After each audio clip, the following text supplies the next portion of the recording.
ప్రభుత్వ లోపాలను ఎత్తి చూపే ప్రక్రియకి సంబంధించి కూడా ఏ విధంగా పనిచేస్తుందో గడిచిన 2 రోజులుగా మనం అందరం కూడా చూస్తూనే ఉన్నాం.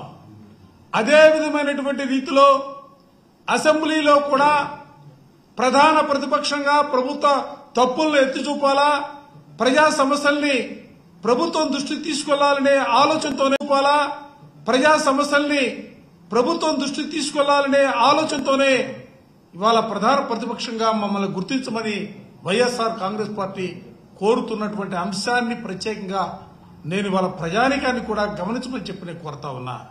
వాళ్ళు ఏం మాట్లాడుతూ ఉన్నారు? ప్రతిపక్ష హోదా కావాలట, ప్రజల మద్దతు లేదట. నేను సూటిగా అడుగుతా ఉన్నా, సీట్ల సంఖ్యాపరంగా 11 సీట్లు మాకు వచ్చున్నాయేమో, కానీ ఈ రాష్ట్రంలో 40% ప్రజానికం వైఎస్ఆర్ కాంగ్రెస్ పార్టీకి అండగా నిలబడినటువంటి వైనాన్ని కూడా ఈ సందర్భంగా గమనించమని చెప్పి నేను కోరుతా ఉన్నా. మీరు అంటా ఉన్నారు ఏదో హోదాకు సంబంధించినటువంటి అంశాన్ని, అధికారాన్ని మేమేదో అనుభవించడానికి అడుగుతున్నట్లుగా ప్రజల్లో ఒక భావాన్ని తీసుకురావడం కోసం మీరు చేస్తున్నటువంటి ప్రయత్నాలను కూడా నేను ఖండిస్తా ఉన్నా. ఇవాళ వైఎస్ఆర్ కాంగ్రెస్ పార్టీ ప్రధాన ప్రతిపక్షంగా గుర్తించమని అడుగుతున్నామంటే, ఎందుకంటే అసెంబ్లీలో చూసుకుంటే అధికార పక్షం ప్రతిపక్షం మాత్రమే ఉంది.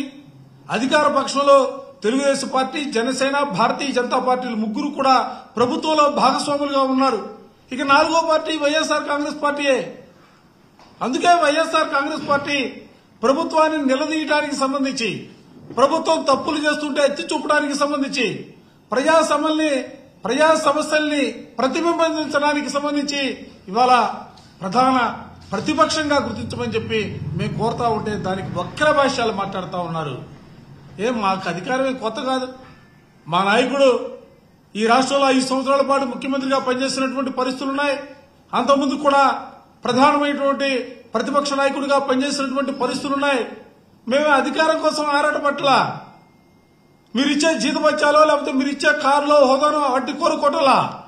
ఇవాళ మేము ఆశించేది, ఆలోచన చేసేది ఒక బాధ్యతాయుతమైనటువంటి రాజకీయ పార్టీగా, 5 సంవత్సరాల పాటు ఈ రాష్ట్రాన్ని పరిపాలన చేసినటువంటి రాజకీయ పార్టీగా, ఈ రాష్ట్రంలో ప్రజలకు ఉన్నటువంటి సమస్యల్ని ఎప్పటికప్పుడు ప్రభుత్వం దృష్టి తీసుకెళ్లాలా, ప్రభుత్వం చేసే తప్పుల్ని ప్రజల దృష్టికి తీసుకెళ్లాలా ఆలోచనతో ఆ విధమైనటువంటి రీతిలోనే ఇవాళ ప్రధానమైనటువంటి ప్రతిపక్షంగా గుర్తించమని చెప్పి కోరుతా ఉన్నాం.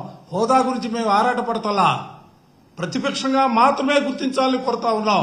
ఎందుకంటే ప్రధాన ప్రతిపక్షంగా గుర్తిస్తే నిన్న చూశారు అసెంబ్లీలో 17 మంది వైస్ ఛాన్సలర్ని బలవంతంగా రాజీనామా చేస్తే ఆ రాజీనామాకు సంబంధించినటువంటి అంశాన్ని ప్రభుత్వం దృష్టికి తీసుకెళ్లి ప్రభుత్వాన్ని నిలదీసినటువంటి పరిస్థితులున్నాయి. 4 లక్షల మంది ఉద్యోగాలు ఇచ్చామని చెప్తే ఎక్కడిచ్చారని అడగడానికి మాకు అవకాశం ఉన్నటువంటి పరిస్థితులు. అంటే సమయం ఉంటే, మాకు సమయం ఇస్తే ఈ రాష్ట్రంలో తెలుగుదేశం ప్రభుత్వం, కూటమి నేతలు చెబుతున్నటువంటి అబద్దాలని ఎత్తి చూపడానికి అవకాశం ఉంటుంది.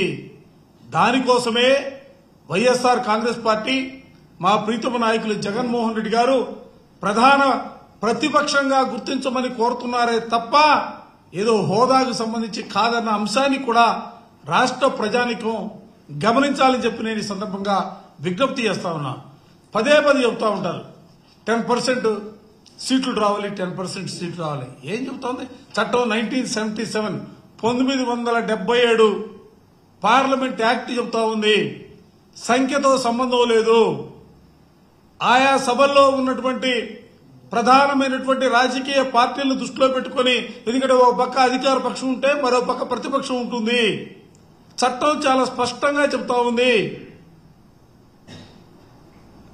మేమేదో ఈ చట్టాన్ని అడ్డం పెట్టుకుని కూడా అడగట్లా. మాకు కావలసింది, మేము చేయవలసింది ఒక్కటే, ప్రజల గొంతుగా వైఎస్ఆర్ కాంగ్రెస్ పార్టీ ఉండాలా. ఎందుకంటే ఈ ప్రభుత్వం ప్రజల గొంతుకుని నొక్కడానికి, తొక్కడానికి ప్రయత్నం చేస్తున్నటువంటి పరిస్థితులు ఉన్నాయి. అందుకే ప్రజల గొంతుగా వైఎస్ఆర్ కాంగ్రెస్ పార్టీ ఉండాలా. అందుకోసమే అసెంబ్లీలో వైఎస్ఆర్ కాంగ్రెస్ పార్టీని ప్రధానమైనటువంటి ప్రతిపక్షంగా మేము కోరుతా ఉన్నాం. నిన్న చూశారు మండలిలో మేము మా సభ్యులు అడిగినటువంటి ప్రశ్నలకు కనీసం సమాధానాలు చెప్పలేక నీళ్లు నమిలినటువంటి పరిస్థితి. సాక్షాత్ ముఖ్యమంత్రి గారి కుమారుడు సైతం కూడా అందుకే ఎందుకంటే ప్రతిదీ కూడా రాజకీయ లబ్ధి పొందాలనే ఆలోచనతో, ఎందుకంటే తెలుగుదేశం పార్టీ దానికి సంబంధించినటువంటి పార్టీలు ఆలోచన చేస్తూ ఉంటాయి. కానీ మేము రాజకీయ లబ్ధి కోసం ఆలోచన చేయట్లా. ప్రధానంగా ప్రజల పక్షాన వైఎస్ఆర్ కాంగ్రెస్ పార్టీ పనిచేయాలా, వాళ్ల తరపున పోరాటం చేయాలనే భావంతోనే మేము ప్రధాన ప్రతిపక్షంగా గుర్తించమని ప్రభుత్వాన్ని కోరుతా ఉన్నాం. అదే రీతిలో ప్రజల్ని కూడా గమనించమని చెప్పి ఈ వాదన, ఎందుకంటే ఈ వాదనకు కూడా పర్యాయ పదాలు వాళ్ళు ఇష్టం వచ్చినటువంటి రీతిలో వాళ్ళకి దీన్ని మార్చి ఏదో అధికారమనో లేకపోతే మరోదనో ప్రజల్ని మభ్యపెట్టడానికి చేస్తున్నటువంటి ప్రయత్నాలు కూడా ప్రజలే తిప్పికొట్టాలని చెప్పి నేను ఈ సందర్భంగా ప్రజానికాన్ని కూడా కోరుతా ఉన్నాను.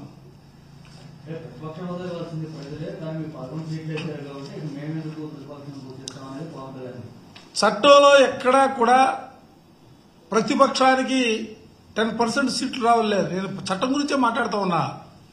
1977 పార్లమెంట్ యాక్ట్, ఇది వైఎస్ఆర్ కాంగ్రెస్ పార్టీ రాసినటువంటి రాజ్యాంగం కాదు, ఇది చట్టం కాదు. ఇది ఎప్పుడో 1977లో ఉన్నటువంటి ఈ చట్టంలో చాలా స్పష్టంగా చెప్పారు, ప్రధాన పక్షం, ప్రధాన ప్రతిపక్షం, అధికార పక్షం. మేము వాళ్ళు అడుగుతా ఉన్నాం, వాళ్ళు ఒకవేళ మాకంటే ఎక్కువ సీట్లు వచ్చినాయని చెప్పి వాళ్ళు అంటా ఉన్నారు. ఆ వచ్చిన వాళ్ళు రమ్మనండి, వాళ్లే ప్రధాన ప్రతిపక్షంగా ఉండి ప్రభుత్వాన్ని ప్రశ్నించమని అడుగుతా ఉన్నాం. వాళ్ళ ఈ రాష్ట్రంలో ఎన్ని ఉన్నాయి? 4 పార్టీలు, తెలుగుదేశం పార్టీ, జనసేన, భారతీయ జనతా పార్టీ, వైఎస్ఆర్